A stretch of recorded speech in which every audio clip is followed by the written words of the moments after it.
Една жена бяга от кралски скандал и вместо да се скрие, създава рай на остров Сицилия, който съществува и до днес. И почти никой турист не знае нейната истинска история. Това е Флоренс Тревелиан и тя не е просто историческа фигура, а жена, която превръща личната си драма в градина, която днес се е превърнала в легенда. Най-известната част от нейната история е свързана с кралски скандал. Според исторически източници и местни разкази, тя е била свързвана с бъдещия крал Едуард VII, принцът на Уелс. Тази връзка, реална или слух, води до това тя да напусне Англия и да се оттегли от обществото. Вместо да изчезне, тя започва нов живот на брега на Средиземно море. През 1884 година Флоренс пристига в Таормина, малък, но магичен град. Там тя прави нещо необичайно за жена от нейното време.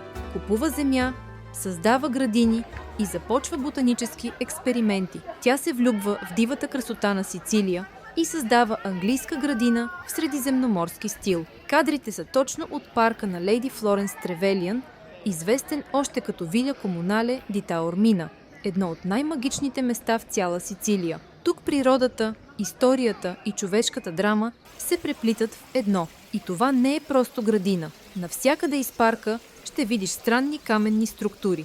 Наричат се Victorian Follies. Те са били използвани от леди Флоренс като наблюдателни точки за птици, тихи места за уединение и дори като малки тайни кули за наблюдение на природата. Някои приличат на малки храмове, други на фантастични руини от приказка. Архитектурата им смесва викториански стил, средиземноморски елементи и фантастични детайли. И изведнъж осъзнаваш, че това място е много повече от красива градина.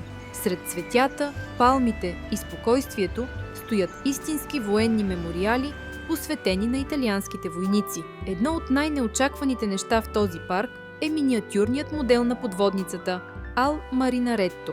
Истински модел на военна подводница, скрит между палмите. Тя е мемориал в чест на италианските моряци и подводничари, а до нея е поставено историческо оръдие и е издигнат военен паметник, посветен на загиналите италиански военнослужещи. И точно за това паркът изглежда сякаш е излязъл от приказка. И най-интересното е, че леди Флоренс Тревелиан забранява да се строи каквото и да било тук завинаги. От парка се открива една от най-красивите гледки към Йонийско море, остров Изола Бела и вулканът Етна. От кралски скандал до вечна градина, историята на леди Флоренс звучи като филм. Това не е просто парк, а история за бягство, свобода и вечна красота.